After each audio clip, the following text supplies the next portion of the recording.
Ant-Man and the Wasp: Quantumania kicked off Phase 5 of the Marvel Cinematic Universe, sending Scott Lang and his family on a trippy journey into the quantum realm. This is the third solo Ant-Man outing and the 31st MCU movie overall, and it has post-credit scenes that'll blow your mind. The quest puts Scott Lang in the crosshairs of Kang the Conqueror, a time-traveling supervillain from the distant future who's been teased as the next major danger to the Avengers. Let's try to unravel the additional scenes and what they mean for the MCU. Be warned, spoilers ahead. Introduced in Avengers 267, the Council of Kangs in the comics is exactly what we see in the film. A massive gathering of thousands of Kang variants, essentially alternate versions of the character from different realities. In Quantumania, the Council of Kangs looks to be governed by three distinctive versions of Kang. Rama-Tut, the Egyptian pharaoh, Immortus, the older bearded version of the character, and the cyborg-looking guy may be based on the armored Scarlet Centurion. In the wake of this movie, the trio of Kang variants discuss gathering their multiversal counterparts.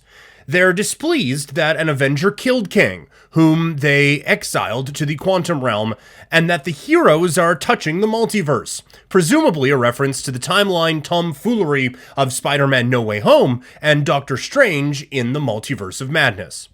He notes that he called, quote, all of us.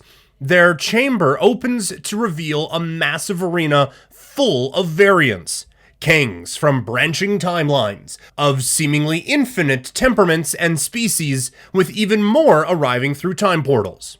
It is likely that the Avengers will face an army of Kangs who want to dominate the multiverse somewhere down the line. However, the Kang variants we met in the Loki Season 1 finale and this movie suggested that these guys don't really get along, likely due to their megalomaniacal tendencies, so any alliance is likely to be shaky. The same is true of the comic source material, where one Kang, Kang Prime, worked with some variants to eliminate their counterparts. He then killed those allies and replaced them with robot doppelgangers to ensure his control over all timelines. It didn't really work out for him, though, because schemes that involve ruling multiple realities tend to spiral out of control. It's likely the same will be true in the MCU, but the fact that Avengers: The Kang Dynasty is scheduled for a May 2025 theatrical release suggests he will have some success. We'll need to wait and see. We now jump to the early 1900s to find our old buddies Loki and Morbius looking dapper as they attend the stage show of one Victor Timely, a guy who looks exactly like Kang.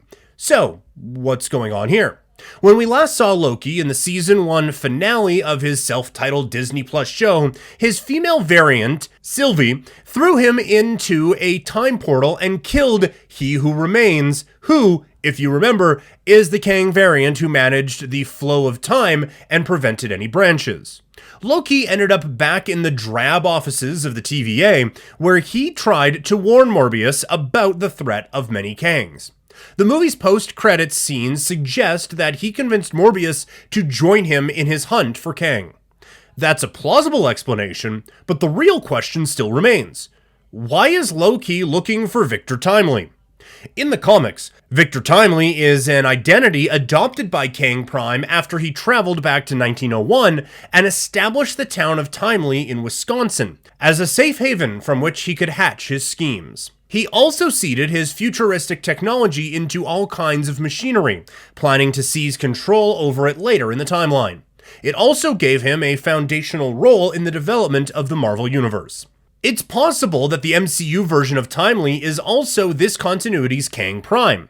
Timely is probably the only variant that allows Kang to lay low and gather his power before finding the perfect moment to strike. He is hidden in an era where he can plan acts of villainy long before the Avengers exist to bother him. That explains why Loki is after him. He might try to stop the villain's career before it even gets started. This guy could also be the same Kang we met in Ant-Man and the Wasp: Quantumania, as the final battle left his fate somewhat unclear. It'd be more narratively satisfying if the version of the character we spent time with turned out to be Kang Prime. Or better yet, they could just make Kang the son of Reed Richards. Since the Fantastic Four are making their MCU debut sometime in the future, it would make sense to draw the connection. This post-credit scene may very well be a scene from Loki Season 2, a fact that director Peyton Reed has now officially confirmed. Thus, we will not have to wait long for more Kang, in any of his many guises. Season 2 of Loki will air sometime in mid-2023, and it seems like we will finally understand what the God of Mischief has planned for MCU's greatest villain yet. What did you make of the movie's post-credit scene? Do you think the multiverse saga is off to a strong start? Let us know your thoughts in the comments below. Thank you so much for watching. If you like this video, give us a like, comment, and subscribe for more content like this.